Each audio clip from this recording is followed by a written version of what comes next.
I'll start with this poem. I wrote this poem when the bombs were dropping on Gaza, and I was the media spokesperson for the coalition, doing a lot of the organizing. And we had stayed up to about 6 o'clock in the morning, perfecting every soundbite. And by the end, if you're Palestinian, you know most Palestinians get tired and start pronouncing our P's as B's. So we become Palestinians by the end of the day. So I was practicing my P's all night. And the next morning, one of the journalists asked me, "Don't you think it would all be fine if you just stopped teaching your children to hate?" I did not insult the person. I was very polite. But I wrote this poem as a response to these types of questions we Palestinians always get. Today, my body was a TV'd massacre.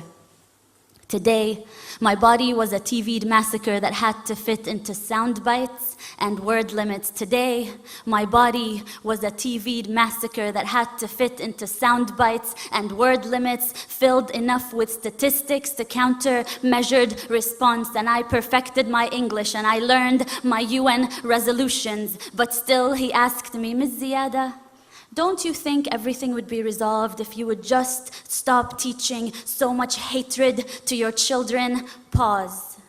I look inside of me for strength to be patient, but patience is not at the tip of my tongue as the bombs drop over Gaza. Patience has just escaped me. Pause. Smile. We teach life, sir. Rafeef, remember to smile. Pause. We teach life, sir. We Palestinians teach life after they have occupied the last sky. We teach life after they have built their settlements and apartheid walls. After the last skies, we teach life, sir.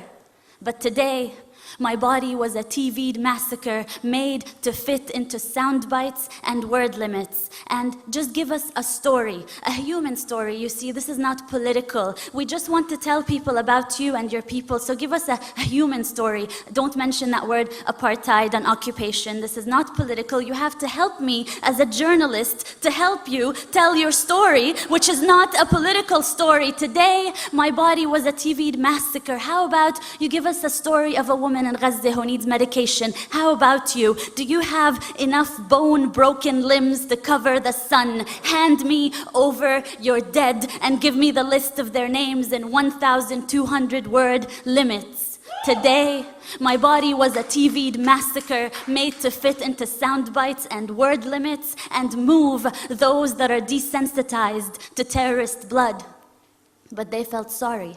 They felt sorry for the cattle over Gaza. So I give them UN resolutions and statistics, and we condemn and we deplore and we reject. And these are not two equal sides, occupier and occupied, and 100 dead, 200 dead, and 1,000 dead. And between that war crime and massacre, I vent out words and smile, not exotic. Smile, not terrorist. And I recount 100 dead, 200 dead, 1,000 dead. Is anyone out there? Will anyone listen? I wish I could wail over their bodies. I wish I could just run barefoot in every refugee camp and hold every child, cover their ears so they wouldn't have to hear the sound of bombing for the rest of their life the way I do. Today, my body was a TV'd massacre, and let me just tell you, there is nothing your UN resolutions have ever done about this. And no soundbite I come up with, no matter how good my English gets, no soundbite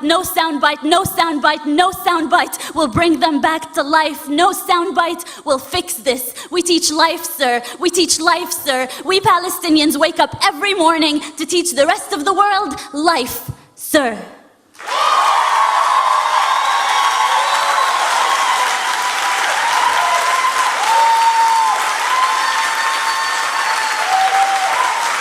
Thank you.